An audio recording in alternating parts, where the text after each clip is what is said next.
Mdau, njoo nikupe hatua kwa hatua jinsi ulanzi pombe ya asili inavyopatikana na inavyogemwa. Twende taratibu, utaelewa tu. Hili ndo shina la ulanzi, sasa ndo linaota. Ina takribani kama wiki moja hivi tunakuwa katika hali hii. Hapo sasa ndo linaota. Likishaota baada ya wiki 2 au 3 inafikia kwenye hatua kama hii. Sasa huu ni baada ya wiki 2 au 3 ndo inakuwa katika hali hii. Hapa bado kwenye kugema ulanzi bado haijafikia level ile ya kwanza kugema ulanzi, kwani bado ni mchanga sana. Pia baada ya kufika hatua ya kugema, huu sasa umefika hatua ya kugema sasa, ila hapo wanauweka ili kuandaa kwa ajili ya kutoa ulanzi.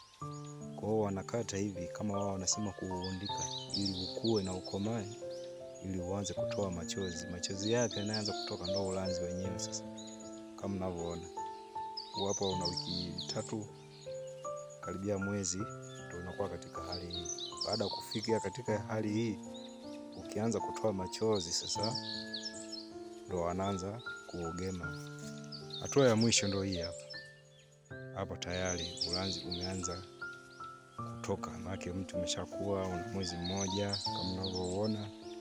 Kwa hiyo machozi yake ndo kinywaji asili cha ulanzi, na kishaanza kugemwa wakati wa mchana, kwa kuwa kuna wadudu wengi sana ambao wanakuja kwa ajili ya kutuatua pale mwanzo unapotoa machozi, ambao ndo pombe yenyewe. Ndio maana wanaamua kuweka hiki kinyasi au kilemba wenyewe wanaita, ili kwa ajili ya kuziba hiyo wadudu wasio wanaingia na kutuatua wakati mwanzo unatoa. Mwanzo wenyewe unavolia unakuwa katika hali hiyo.